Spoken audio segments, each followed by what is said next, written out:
Persija Jakarta akhirnya bisa mendapatkan 3 poin setelah mengalahkan PSIS Semarang dengan skor 2-1, di mana gol dicetak oleh Marco Simic 2 gol dan Eka Setiawan 1 gol. Dan saya di sini menonton pertandingannya dari awal hingga akhir di televisi saya, dan saya akan memberikan review sesuai dari penglihatan saya, pendapat saya mengenai pertandingan tadi baik PSIS Semarang dan Persija Jakarta. Jadi saya ingin menjelaskannya sambil mengalir saja. Kita mulai dari babak pertama dulu, di mana PSIS Semarang di pertandingan kali ini melakukan high pressing. Yang seperti saya katakan, PSIS Semarang sangat bagus saat melakukan high pressing. Dan ini dilakukan oleh PSIS Semarang, di mana saat pemain Persija mendapatkan bola, langsung melakukan pressing. Dan ketika PSIS Semarang mendapatkan bola, tidak cepat-cepat untuk menyerang, tapi melakukan ball possession, ngontrol pertandingan. Itu sudah bagus untuk PSIS Semarang. Dan Persija Jakarta dari 15 menit di awal ya, boleh dibilang itu menyerang selalu lewat Riko Simanjuntak ya. Jarang sekali lewat sayap kiri, ada Osvaldo Hai ya di sayap kiri, itu jarang sekali. Di 15 menit awal itu sangat terlihat Riko Simanjuntak yang selalu ingin melakukan penetrasi menembus back kirinya PSIS Semarang. Dan ada momen di mana Riko Simanjuntak dipressing oleh 3 pemain PSIS Semarang itu lepas. Nah, di sini saya sudah melihat bahwa back kiri dari PSIS Semarang ini sebenarnya kurang cukup baik untuk melakukan pertahanan. Apalagi ketemu pemain-pemain yang cepat seperti Riko Simanjuntak ini dari Persija. Itu terlihat bahwa sayap kiri, back kirinya PSIS ini menurut saya melihat ini diobok-obok terus oleh Riko Simanjuntak. Dan kalian juga amati gol yang dicetak oleh Marco Simic, umpan dari Marco Motta ya di menit ke 14 itu juga lagi-lagi dari sayap kiri Persija Jakarta ya, di mana headingan dari Marco Simic bisa masuk sangat luar biasa. Itu juga dari back kiri Persija yang memberikan ruang kepada Marco Motta yang memberikan umpan. Itu yang saya lihat ya. Lalu di babak maksudnya gol yang diciptakan oleh PSIS Semarang oleh Eka Setiawan pada menit 19 itu boleh dikatakan kalau digarisbawahi ya, ini kesalahan dari Marco Motta yang ingin back pass ke kiper tapi nggak sampai bolanya. Dan akhirnya memang ada kemelut di depan gawang, Eka Setiawan berhasil menyambar gol tersebut. Tapi ada nilai plus dari gol ini, walaupun memang tidak murni dari variasi serangan dari PSIS Semarang, tapi gol yang dicetak oleh Eka Setiawan membuktikan bahwa PSIS Semarang saat melakukan pressing itu membuat pemain Persija sedikit panik. Ini sisi positifnya, gol yang tercipta oleh Eka Setiawan. Itu Marco Motta langsung di pressing dan ya mungkin back pass ke kiper tapi nggak sampai bolanya. Dan akhirnya terjadi gol. Itu gol dari Eka Setiawan. Dan kedudukan 1-1, dan yang saya lihat memang tetap PSIS Semarang yang mengontrol pertandingan, ball possession 54 banding 46 pada menit ke-35. Itu saya melihat ball possessionnya. Jadi artinya PSIS Semarang benar-benar mengontrol pertandingan. Dan Persija Jakarta yang saya soroti di pertandingan kali ini ya, di luar dari hasil menang, itu tidak banyak variasi serangan yang diberikan oleh pemain tengah Persija Jakarta. Ini sangat tidak terlihat.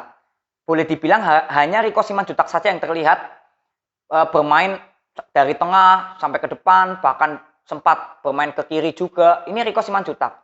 Selalu Riko Simanjuntak yang memberikan atau melakukan penetrasi ke pertahanan PSIS Semarang.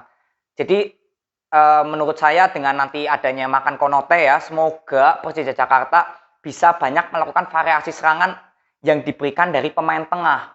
Karena kalau pemain sayap Persija ya, terutama Riko Simanjuntak, itu sudah bagus ya, walaupun variasi serangannya hanya Riko Simanjuntak saja dari sayap kanan terus. Dan saya ingin melihat Persija Jakarta nanti, mungkin ada Makan Konote juga yang main ya di next match-nya. Saya ingin melihat variasi serangan Persija Jakarta. Karena boleh dibilang sangat minim variasi serangan dari Persija Jakarta di lini tengahnya ya, itu yang saya soroti di babak pertama. Dan di babak kedua kembali lagi PSIS Semarang tetap mengontrol pertandingan, walaupun memang tempo permainan di babak kedua sedikit menurun dibandingkan di babak pertama ya PSIS Semarang, tapi kembali lagi tetap PSIS Semarang yang melakukan bola possession atau mengontrol pertandingan. Dan memang sedikit tidak melakukan high pressing PSIS Semarang. Itu Persija Jakarta berapa kali memang mendapatkan bola dan banyak melakukan serangan tapi selalu putus. Karena apa? Karena yang saya melihat lini tengah dari Persija Jakarta kurang support ke depan. Maka dari itu bola nggak pernah mengalir sampai benar-benar membahayakan gawang PSIS Semarang. Sampai kalian lihat Marco Simic memberikan sedikit luapan emosi ketika bolanya nggak tahu ke arah mana, Marco Simic sampai ke sayap kiri. Nah, ini yang saya lihat bahwa Persija Jakarta variasi serangannya belum terlihat, baik babak pertama, baik babak kedua. Dan PSIS Semarang pun walaupun banyak melakukan tekanan dan melakukan ball possession yang cukup baik, tapi memang tidak ada sosok target man dari PSIS Semarang yang saya melihat. Jadi selalu tumpul begitu sampai depan. Saya nggak melihat banyak peluang yang diciptakan di babak kedua ya dari PSIS Semarang. Ini saya nggak melihat karena tidak ada kontrol bola yang ada pada pemain PSIS Semarang di dalam kotak penalti Persija. Beda dengan Persija, ada Marco Simic yang bisa mengontrol bola di dalam kotak penaltinya musuh. Nah, ini PSIS Semarang nggak ada yang saya lihat. Jadi berapa kali membangun serangan, tapi selalu putus. Walaupun memang variasi serangan dari PSIS Semarang itu bagus. Dari sayap kanan, sayap kiri, pemain tengah, ya Jonathan juga sangat luar biasa, playmakernya. Itu benar-benar bagus variasi serangannya. Hanya saja target man-nya yang saya lihat memang PSIS Semarang membutuhkan target man. Itu yang saya lihat dari PSIS Semarang di babak kedua. Dan memang akhirnya gol yang diciptakan oleh Marco Simic kembali lagi dari sayap kiri PSIS Semarang yang terkecoh dengan kecepatan dari Rico Simanjuntak yang memberikan assist dan langsung disambar oleh Marco Simic. Itu kembali lagi dari sayap kiri PSIS Semarang. Ya, jadi apa ya yang saya bisa dapatkan bahwa apakah memang sayap kiri dari PSIS Semarang, back kirinya kurang baik atau memang penampilan Rico Simanjuntak yang sangat luar biasa.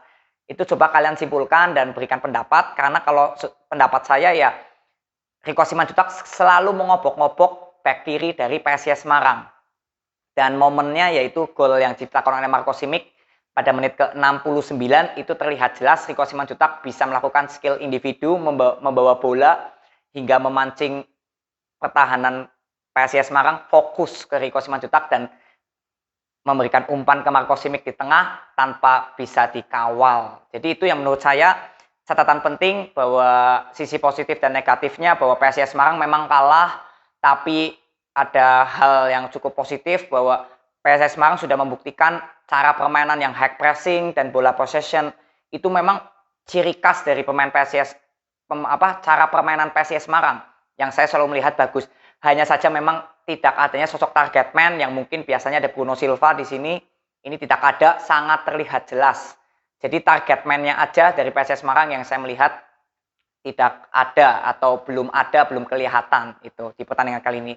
Dan Persija Jakarta ini menang 2-1, tapi secara overall kembali lagi variasi serangan dari Persija Jakarta masih sangat minim, selalu mengandalkan Rico Simanjuntak, tidak ada variasi serangan yang lebih lagi di pemain tengahnya. Maka dari itu saya ingin melihat dengan datangnya nanti Makan Konote bermain, semoga variasi dari permainan Persija Jakarta, terutama di pemain tengahnya, bisa memberikan support yang berlebih kepada pemain depan Persija Jakarta. Jadi itu aja pendapat saya, pandangan saya menurut pendapat saya ya, penglihatan saya sendiri tentang pertandingan tadi Persija melawan PSIS Semarang. Jadi terima kasih yang sudah menonton, nanti ketemu di video berikutnya. See you.